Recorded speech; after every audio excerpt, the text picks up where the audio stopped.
Hello, hello. Welcome back. Nicole Holland here. And today you may recognize my guest. He's been here before. He's been on my summit. He is a dear, dear friend. Love him so much. His name is Yann Ilunga.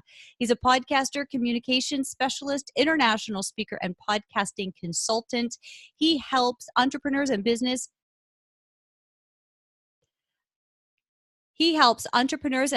plan and create podcasts that leave a mark, and he helps podcasters with growing, marketing, and monetizing their shows. The host of 4 podcasts, Yann teaches podcasting with a brand new format, experiments, and special effects on his latest show, The Podcaster Lab. Last but not least, he's the founder of the world's largest podcasting virtual summit, the Podcast Success Summit, and the creator of what Forbes dubbed the podcast community to join, which is called the Podcast Growth Mastermind on Facebook. Such a pleasure, Yann. Thank you for joining me today. My pleasure to be back. So ready to have some fun here with you and everybody joining us. Awesome. Okay, so we're going to talk today about how to create your podcast marketing blueprint. So this is about planning and execution for folks who already have podcasts. So let's talk about, other than that, I'm like, oh, well, now I just finished my statement. There's not much to add. So if you have a podcast already and you want to ramp up the impact, you want to get more listeners, you want to get more leads from it, you want to get more power with your effort, this is going to be a great masterclass for you. And let's see, I'm just looking at my notes here. We are, I'm a mess. Okay. Yeah, I'm looking for my notes and, okay. So we're going to start with, understanding our target listener and what, where the different groups may be spending time. And this is something that I get questioned about all the time. And it's not just with podcasting, it's also in general business, especially in online business. It really is such a fundamental aspect of being able to create a marketing plan. So we'll start there. But before we do you want to give me and our listeners an overview of what we're going to learn today? Yeah, absolutely. I mean, you kind of already touched upon it. And I think podcast marketing is kind of overlooked. But if we think about it, at the end of the day, it's what really moves the needle. Because ideally, we want more people to learn more about what we do. We want to share our message, our advice, our entertainment, whatever, with more and more people.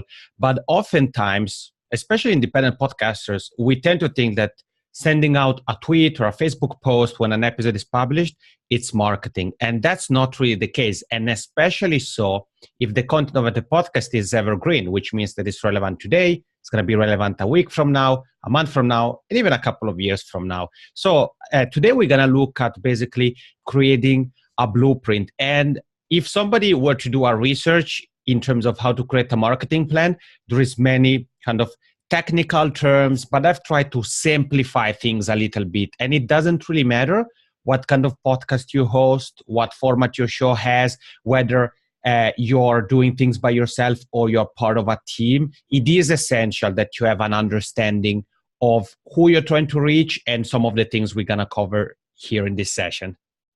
Fantastic. And I was in attendance at your training at Podcast Movement in July of 2018 in Philly, and the crowd went nuts. It was beyond, like, people couldn't even get in. Standing room was like beyond. It was really hot. It was really hot, and you lost your voice, but you did a phenomenal job of sharing so many amazing tools and strategies that simplified everything. And I've worked with you myself, and I know how phenomenal you are at that. So yeah, let's dig in. Do you want to start out with identifying and understanding who that target listener is? Yeah, and actually, I mean, the first W, if you want, the who, this is something that you should have done already. So if you have a podcast, ideally, this is something you've thought about before you ever hit record. So who do I think is the ideal listener for the content I create? And in case that's something you haven't done, again, let's keep things simple. Ideally, you may say to yourself, well, I want to reach everybody in the world. But honestly, you know that the content of your podcast isn't really for everybody. And especially if you're a business person, then you don't want every single person to tune in. You want the right prospects to tune in, people who, after consuming your content, after listening to your content, they want to take the next step. They want to gravitate closer to you. They want to join your community. They want to work with you. They want to hire you. They want to buy your book, or whatever the case may be, or whatever you may be selling. Yeah, I definitely just want to pause there for a moment to highlight that, because I think a lot of podcasters, and I went through this because when I started my podcast, I didn't have a plan. It was like John Lee Dumas told me, oh, you would be good at this and you should do it. And I'm like, okay, this guy is making a lot more money than I am and obviously knows what he's doing. So, I mean, I jumped in, but I didn't have that clear path to turn listeners into leads into sales. And so for, the first 2 years of my podcast, it was really speaking to an audience that I curated without actually being intentional. And that said, the podcast did wonderfully. I got a lot of press. I got a lot of love. I've built an amazing community of loyal listeners I adore. And that, that time during the Business Building Rockstar show wasn't serving me and my business. And I had a lot of trial and error where if I had somebody like you, or if I had somebody who helped me understand from the beginning, okay, here we need to create a strategy before we start looking at creating a podcast, I mean, things would be a lot different now. I'm appreciative of where I am. I'm excited about the Nicole Holland show. I'm grateful for everything that's happened till now. But if you happen to be listening and you don't have your podcast yet, or if you've just started your podcast and you did it without that real clear vision that Yann was talking about, and you did it the way I did it, don't feel bad. You can totally change course and you can totally rectify that. And you're going to get a lot in this session about how to do it, quote, the right way. And I'm sure, speaking for Yann, I'm pretty sure that, if after this masterclass, you're like, wow, I made so many mistakes and I need some support before I get to this next level of marketing plan, I know that you can reach out to Yann. You can join him in the group on Facebook. You can, I'm sure he'll let us know at the end how to contact him, but he's amazing. And he has lots of supports for folks everywhere from just starting their podcast from the beginning all the way to, highly monetized. So I just wanted to pop that in there before we go further, because I think it's really important. I know I felt silently, I didn't want to talk about it, of course, but I would feel like in groups where people would be talking about, how their most of their leads and most of their business was coming from their podcast. I'm like, I'm doing so many things wrong, and I kept trying different things and it never worked. But of course I found podcast guesting worked. And so now revamping the show, it's now with a succinct and structured strategy. And so it's never too late. Actually, all those are very good points. And I think that's actually one of the big mistake, if not the biggest mistake. People who own a business or are part of a team and start a podcast or want to embrace podcasting as a medium, that's one of the biggest mistakes they make. And actually, fun story, I was interviewed for a show, and then the host asked me after the interview, how does it work to work with you? Because I want to hire you from the marketing. And I asked a couple of questions.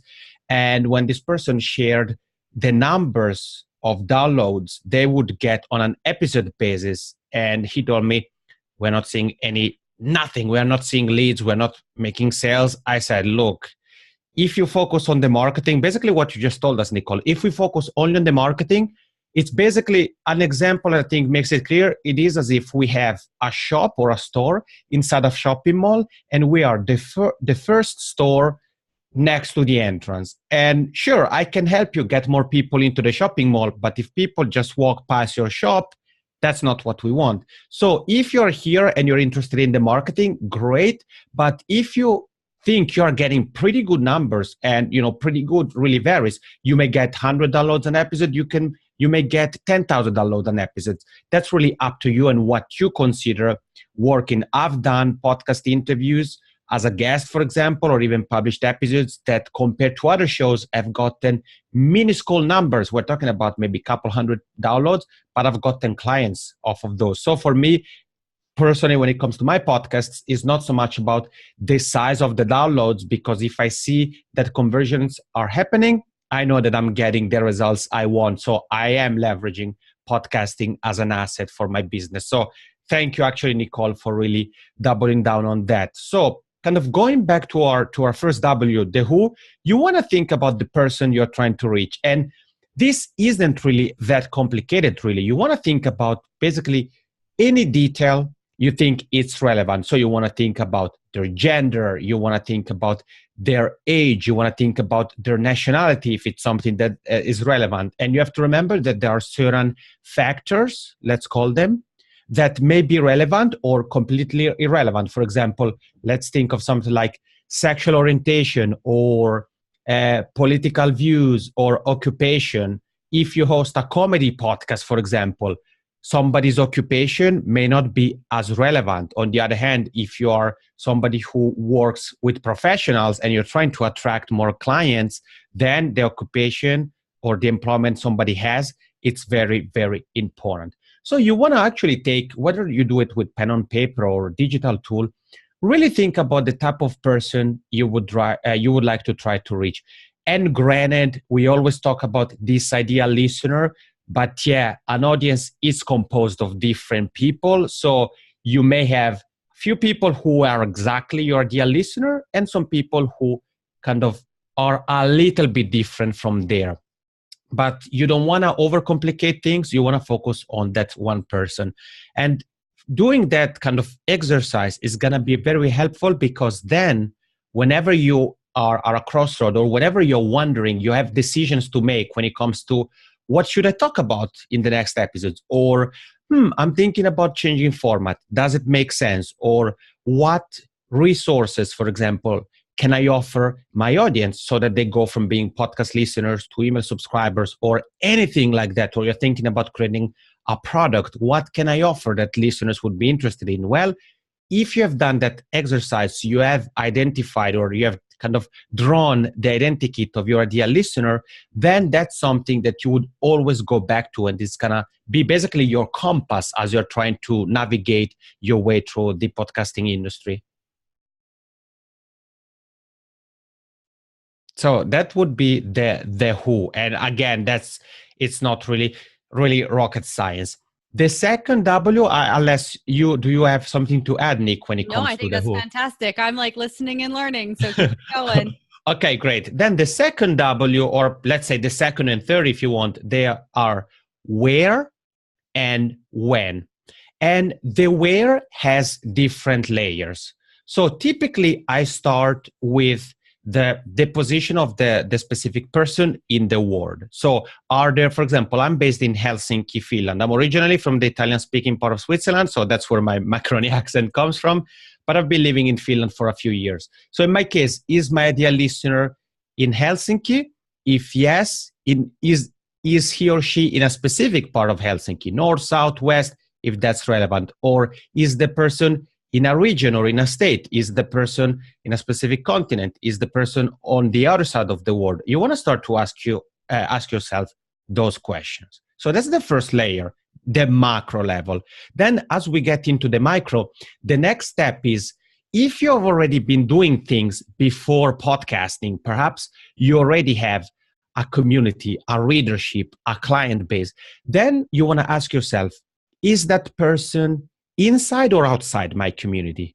So in other words, is that person somebody that I'm already able to reach out to right now whether it's via email or in person, or if you have a Facebook group or something like that?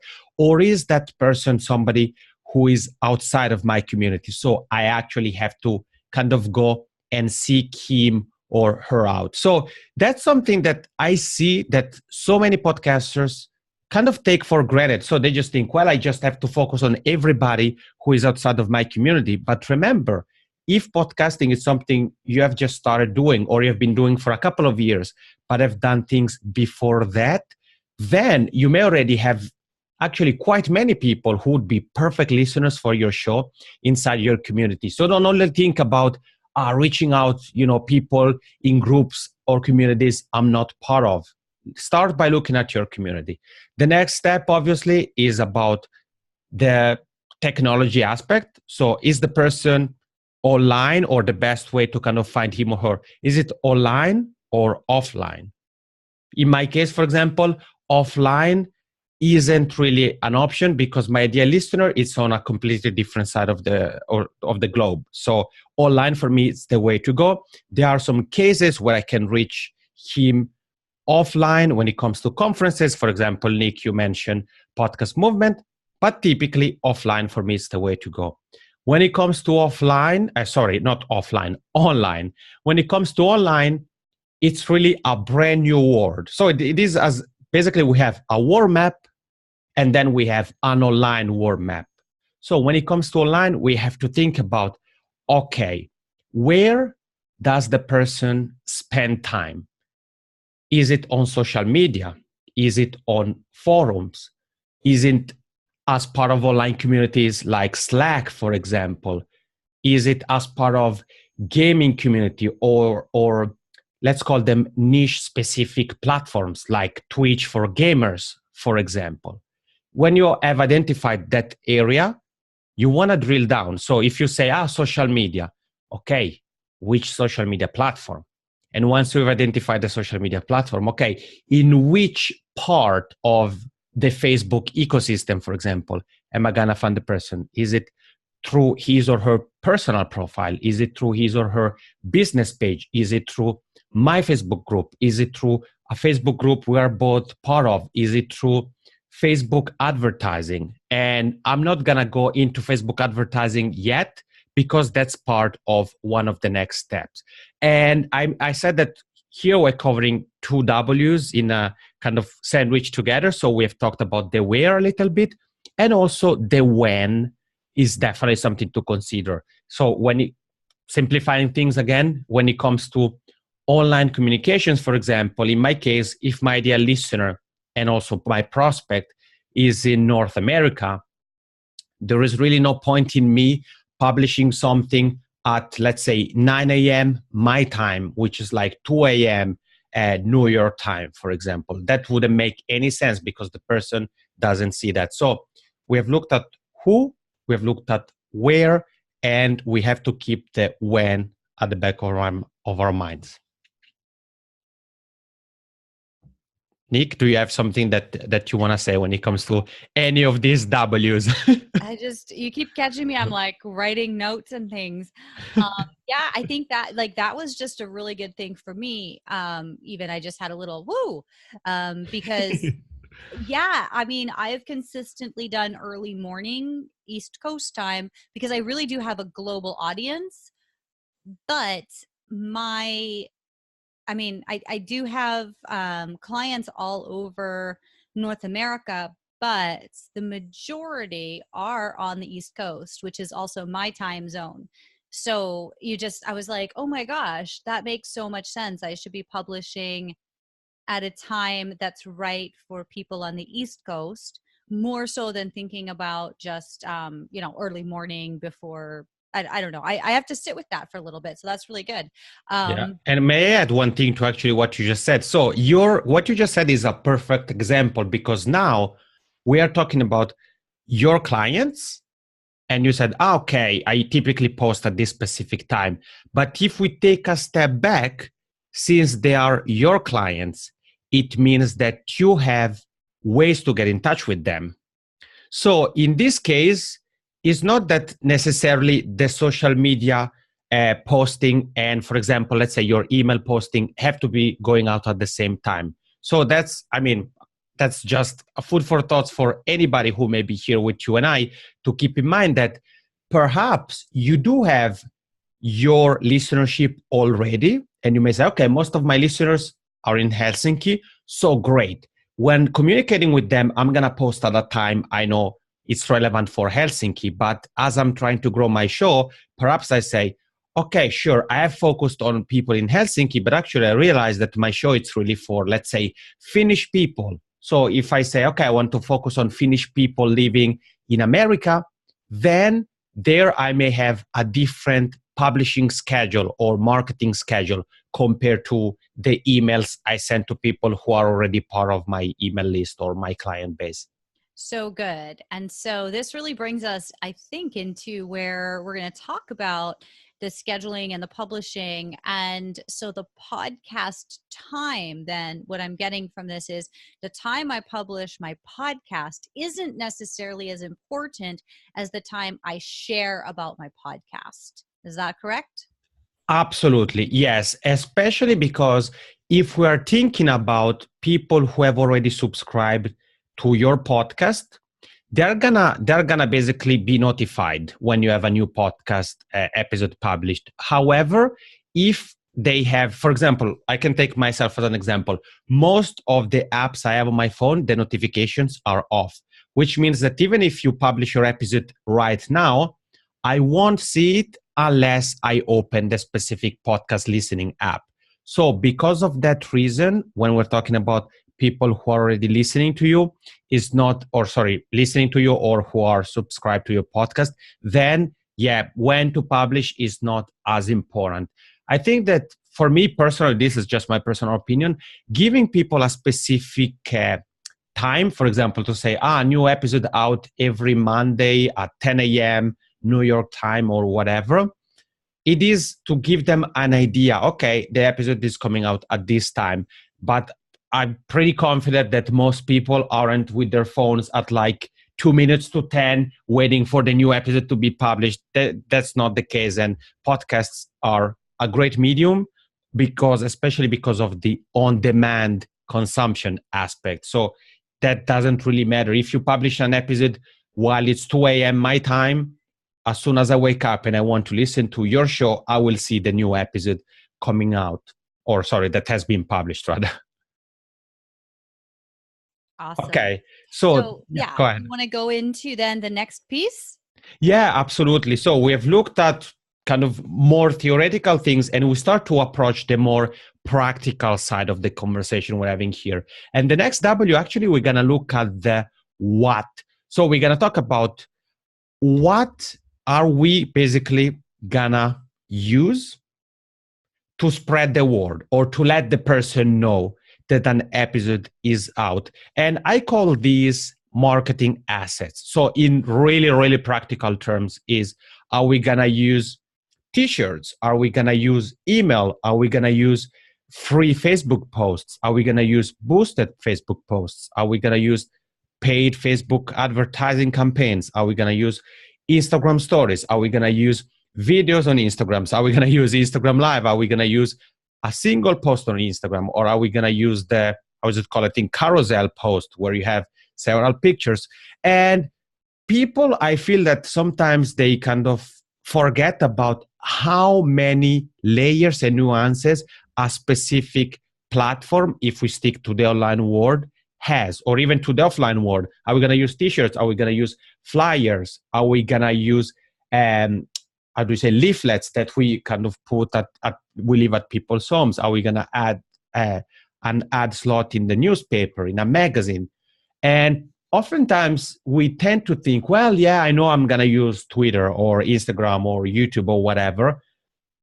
And we don't actually really take the time to really dissect the platform. I mean, what I just said for Instagram, I already shared a few different ways to make your point or your message go across.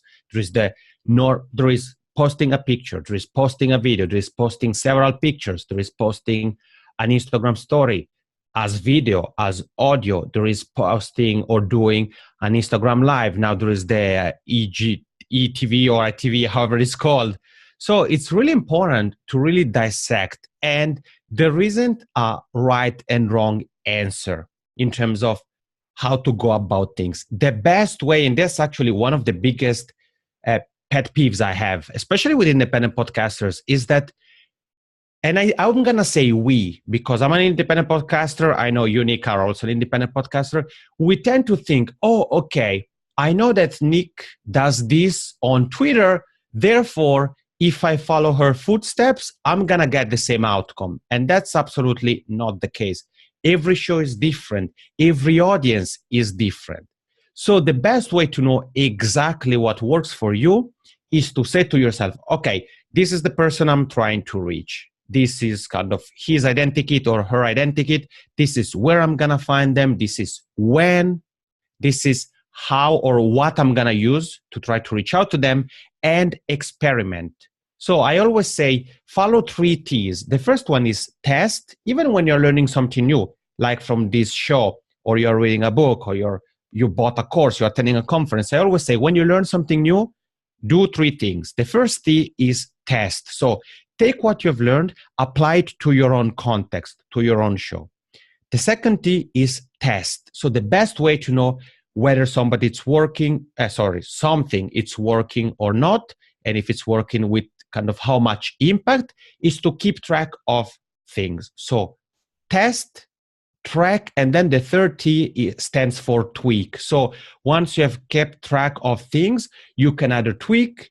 If it doesn't work completely, you say, okay, I move on to something else. So definitely once you've identified the what, so what marketing assets you're going to use, really take time to be very, very laser focused. And really, if you identified a specific platform, for example, really, really try to leverage it to the fullest. Experiment. Perhaps Facebook ads may be your best friend. Perhaps they are a total bust. Maybe Instagram Live is really the way that resonates the most with those you want to reach. So the reason, if somebody tells you, yeah, just do this and you're going to get great results, I'm going to say, run the other way and do so right now. Awesome. Now, do you have some sort of system or calendaring kind of planning tool and methodology that you can share about how do we figure out, once we know what platforms we want to use, how do we figure out when and how to put them out in the best, in the most powerful way? Mm-hmm. Yeah, absolutely. There are a few tools. If it's okay with you, we can take a look at them at the end. We can start to introduce them into the conversation. And what I will say is, one of the negative aspects of podcasting as of today, I love the podcasting industry, but I'm also realistic, is that we don't have great analytic systems. So it is quite difficult to really sometimes identify a cause and effect relationship. So for example, if you say, oh, I want to experiment with Twitter, you may not always be able to actually see the perfect correlation between, let's say, a click that happens on Twitter and an actual, let's say, play or download or subscription. And actually, we don't really have with most platforms information on the number of subscribers. So my advice when it comes to that is you have to really become the best friend with what the platform has to offer. So I know that Twitter has an analytics aspect to it. Instagram to some degree has it. Facebook has it. Then there are tools, link sharing tools, for example, like Bitly that provide some analytics. There is Google Analytics. So I would say always don't focus only on your media host numbers and say, okay, I got this much, this many downloads, whatever. You do get to some degree information on that. But my advice is always look at the analytics, start from the platform you're using, so Facebook, Twitter, whatever, and then move away from that or toward your episode rather. So in terms of when you're just getting started, you may not have an exact idea, for example, as of when to post. Now, if you've been having, let's say you have a Facebook group, for example, and you're wondering about that, if your Facebook group has been already around for some time, then you're actually able to look at the group insights, and Facebook keeps improving actually those insights or options, settings they make available. And one of those is one that shows you basically when most of your group members are active. So in that case, you look at that and you know that it would make sense to try to post when they're active the most. For Twitter, there is something similar in the Twitter analytics. And by the way, most of these platforms, their analytic systems are completely free to use. So it's not that you have to invest necessarily or you need any, rocket science. It isn't. Start by looking at those. So that's what I would say. And then in terms of tools for example, for scheduling and things like that, there is a bunch of options. But if it's okay with you, Nick, I would like to kind of keep the suspense just for a couple of minutes, because there is an aspect that I think it's key when it comes to podcast marketing that is strictly related to the type of tool we use for scheduling, if that's okay. Perfect.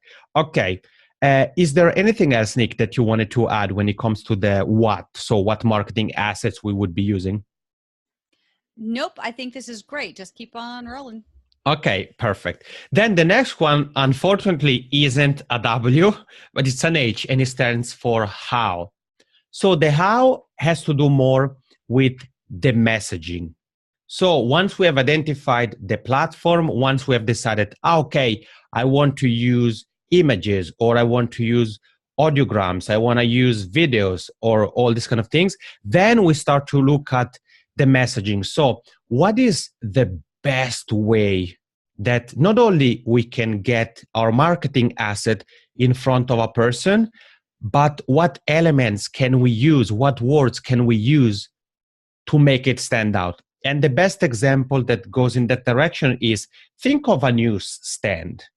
Think of how many newspapers or magazines are there. So our what would be having the magazine at the newsstand, and our how is our cover, for example. What elements do we have other than our logo? Are we going to use a full cover image? Are we going to use one person on the cover? Are we going to use colors, what colors, and all those kind of things? And the words are very, very important. And this actually isn't something that applies only to podcasting. If you're looking at something like blogging, for example, and headlines, copywriting and headlines, then you probably have heard that people, and there are even tools now available that invite content creators, writers, bloggers to test different headlines. Why? Because one headline that may attract Nicole's attention may be something that I ignore completely. On the other hand, if you experiment, you may find the headline that basically makes both of our heads turn.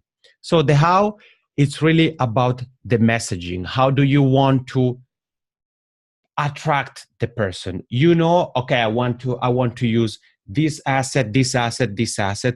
Now it's how are we going to use that asset? How are we going to use the image? Are we just going to post the image by itself? Are we going to add some caption? If so, is the caption going to include hashtags? Are hashtags relevant for the platform?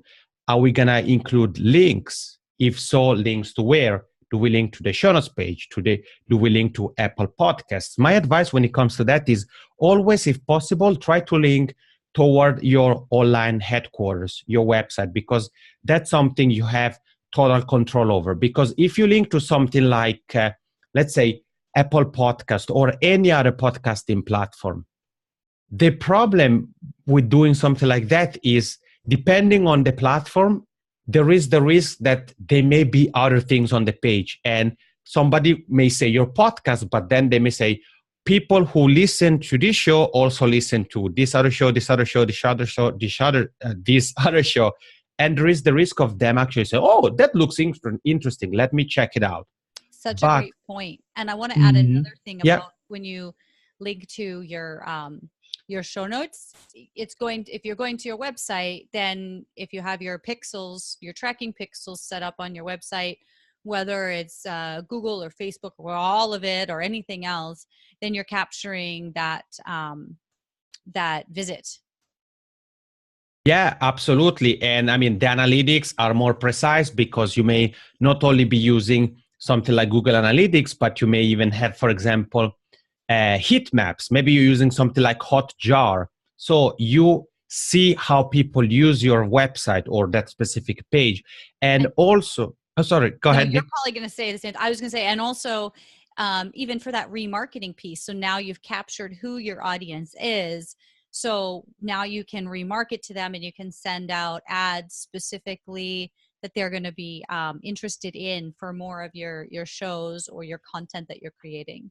Absolutely. And to the pixel point, it's so that then, oh, okay, Nick came and visited this page. And now if I want to create a campaign, a Facebook ad campaign that is specifically to people like you, Nick, who visited this specific page, I can do that. But if I send you to any, let's say, Stitcher or Spotify or whatever, I may say, okay, yeah, I sent her that way. Did she get there? Well, I don't know. And another thing, or another reason why I think we should really focus on our online headquarters is that we have total control on the experience we create for the person who goes and checks out that page. Whereas we can't really decide how our Apple Podcasts page looks like, or our Spotify page, or our Radio Public page, or whatever. But we have total control of what our pages on our website look like, what elements are there. And that's also the easiest way to have people go from listening to a podcast to become email subscribers, for example. So I think it is key to really get there. And actually, now I lost my train of thoughts because we were about to say the same thing, and you got me to the pixel thing, and I lost what I wanted to say. That's a bummer. But yeah, it's okay. It is important to really focus on what we have control over and what our show notes page look like, what our website looks like, and what a person gets by visiting our specific web page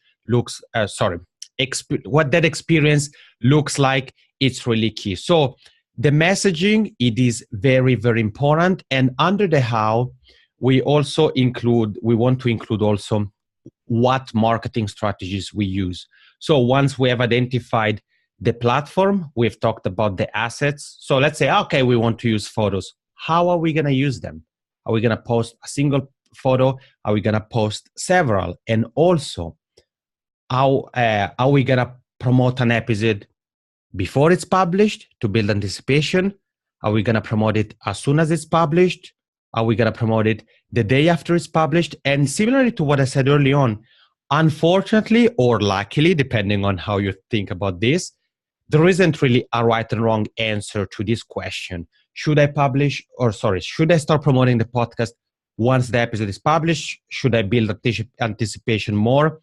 I would say if you don't have an audience yet, or you have a very small audience, then building anticipation may not make sense unless there is something big happening. So, for example, I wouldn't promote an episode I publish next week if it's just a regular episode and I started 2 months ago. On the other hand, if you have a big audience and perhaps you host a season-based podcast, then it makes more sense to treat it almost like a movie release. So start weeks or even months in advance to let people know that, hey, on this date, the new season debuts. Good to go?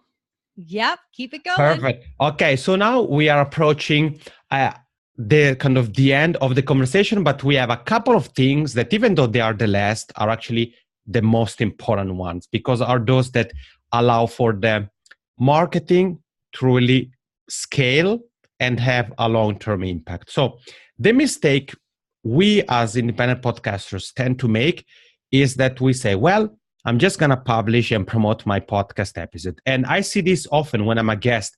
On publishing day, the host is going to promote the episode, the interview, and will tag me on Facebook, on Twitter, on LinkedIn, on Instagram, on YouTube.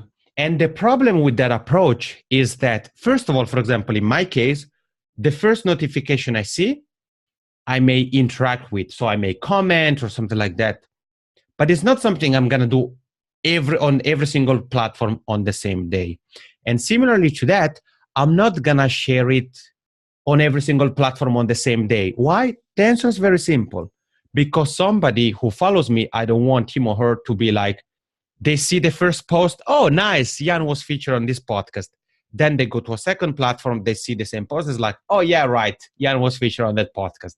Then they go to a third platform and they say, yeah, okay, Yann, I got it, you were featured on that podcast. And that's actually a mistake we make often as podcasters. So what I would say is start approaching your marketing as something that you spread out. So once you have looked at the what and the how, you basically know what your marketing steps are and how many they are. Is your marketing plan gonna include 5 steps, or is it gonna include 20 steps? And I know 20 steps may sound overwhelming and scary, but actually, if you spread them out, then it's not gonna be overwhelming, because you may say, okay, I'm gonna spread out the 20 steps in a 5-day period of time. And every day I focus on the 4 steps I need to carry out on that day. So I don't care about steps 5, 6, and 7, and so forth. I care about steps 1, 2, 3, and 4 today. Tomorrow I'm gonna look at the next 4, and so forth. So that's a very important aspect. And related to that, there is really the evergreen component. So if the content of your episodes is evergreen and is relevant, then you have to make sure that your marketing follows the same approach. So if my podcast episodes are relevant today, why should relevant today and are going to be relevant a year from now, why should I stop letting people know? I've gotten, for example, for my music business podcast, the Jazz Spotlight, I always remember there was somebody who basically found out about the podcast from, I think it was something like episode 60 something, and said, oh, I can't believe I just found out about this. And maybe the day after I posted episode 2 and said, oh, the same person was like, oh, this is perfect because I'm just getting started. My experience with the show is just getting started. So by me letting him know, well, it wasn't on purpose, the system was running automatically, but I basically let him know that, hey, you found out about the show from episode 60 something, but actually here there is more. And that's great. And actually a ninja tip for that is you can also don't do it all the time, because otherwise it's spam.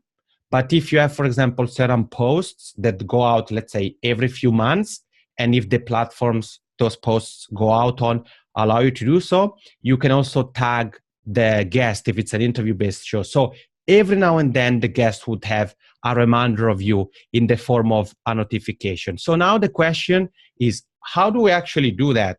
So and we actually only have 6 minutes left, because I want to be mindful that you actually have to leave in 6 minutes.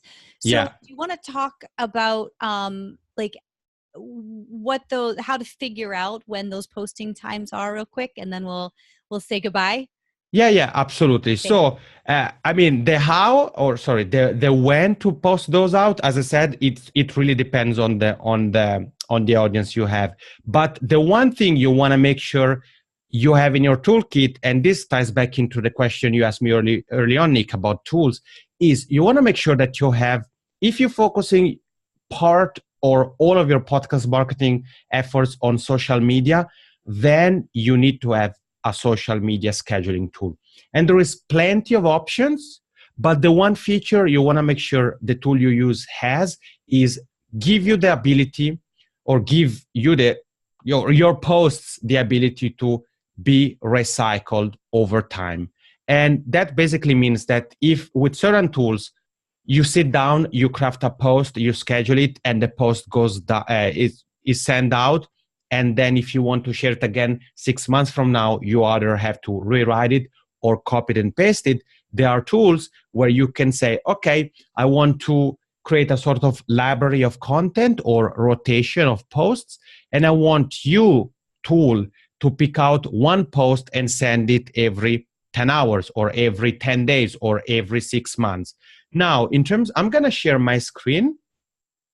So you should be able in a second to see. So for people who are listening, if you come to the show notes page at the NicoleHollandshow.com, you'll be able to catch this video on the page. Yeah, actually, yeah, that's a very good point. And I know you're probably going to have the links of the tools as well. So I know, or I've used several social media scheduling tools over the years, also with some of my clients. And one I've been using for several months now, and I'm in love with so much, is called Social Bee. And it allows you to do many different things. But the one that I really like is the feature I told you. And here you see, set it and forget it. That's exactly what we're doing here. So we put in most of the work at the beginning to set up the times we want our posts to go out. And now another thing I'm going to add quickly here about the times is you want to make sure that you don't send out, for example, on Twitter, tweets about the episode all on the same day, like 5 tweets and then nothing. I would rather say, if you're going to send 5 tweets, I would rather say send 2 tweets on publishing day and then spread them out. So maybe you post or send out a tweet on day 2, a tweet on day 3, and so forth. So Social Bee is one of my favorite. I love it. I love the user interface. I think it's pretty easy to use. I know you, Nick, now I've been using Social Bee as well. Am I correct? No, I've never used it. Okay. Sorry. I thought you had. I know Meet Edgar is another one that these tools have pretty much similar features. Recur Post is another one. There is plenty of options. So you want to make sure that you have a tool like this because it allows you to add the cherry on top, or use this as the last step of your marketing plan. So once you've carried out all of the steps, this is the one that is going to allow you to scale and automate. So Social Bee. Then in terms of where to organize your marketing plan, real quick, you may be using Post-its, you may be using whatever. I'm a fan of digital tools because I can access them from different devices. My go-to one is called Trello. I know you, Nick, are a fan of Trello as well. So I have a Trello board. Let's take this as an example. And for each day, I have a column or a series of cards. And I have, for example, written publishing day, and I have laid out the steps for that day. Day 2, I have the steps. And when I say steps, I mean, for example, tweet guest image with the mention, post an audiogram, something like this on Instagram and things like that. So Trello is an option to organize and to do many other things, but we were talking about the podcast marketing. Airtable is another one. Asana is another option. And then a tool I recently found out about that can help not so much with the planning, but with the distribution is called Story Chief. This is more for written content. So think more about your show notes page. And the way it works, it basically allows you to centralize and connect different platforms so that then when you publish a show note page on your website, it's also distributed to platforms like medium.com. You can connect it to your email newsletter and so forth. So that's a very, very quick overview of a few tools that I found that are useful. And if it's okay, Nick, I would like to add one more thing. It's okay with me. You told me Perfect. You need to leave. Yeah, perfect. So the one thing I'm going to add here is a marketing plan. Its planning, its execution is never finished, in my opinion. There are always going to be growth opportunities. So sure, don't focus on don't suffer from shiny object syndrome where you try to chase a shiny object every single time. Focus on first crafting your podcast marketing plan. And when you feel that you have a grasp of it, you're able to carry out the steps, then always make sure that you, or if you have a team, somebody always carves out some time to try to identify growth opportunities. So what is something that you can do, something new? And something new can mean many different things. can mean different messaging you use, can be a different asset you use. Perhaps you have never used on-camera videos to promote your podcast. That's something I experimented with, doing quick video trailers with this subtitles or captions. It can be a new platform that you haven't used. So remember, you are never done. You are never done. It is a dynamic entity, and it's important to really not only think about all the things we've gone through here today, look at some tools, make sure that you track things so you know what's working and what's not working, but that you also always leave a bit of room for experimentation and identifying growth opportunities. Awesome. Thank you so much. So, what can my listeners do if they want to continue the conversation with you? Yeah, this has been a lot of fun, Nick. First of all, thank you so much for inviting me here on the show. And I'll make sure to add some of the things we've talked about, the resources we quickly looked at, and much more on a specific page that you guys are going to find. Obviously, I know you're going to have it in the show notes page, but you can go to yannilunga.com, and that is spelled YANNILUNGA. So yannilunga.com/Nicole Show. So Nicole, NICOLE, and then show SHOW, all in one word. And you're going to find there some the resources we talked about, some additional things, and also an invitation to join the Podcast Growth Mastermind that you, Nicole, mentioned at the beginning of the show. Fantastic. Thank you so much for being here today. My pleasure. Thank you so much. This has been a lot of fun.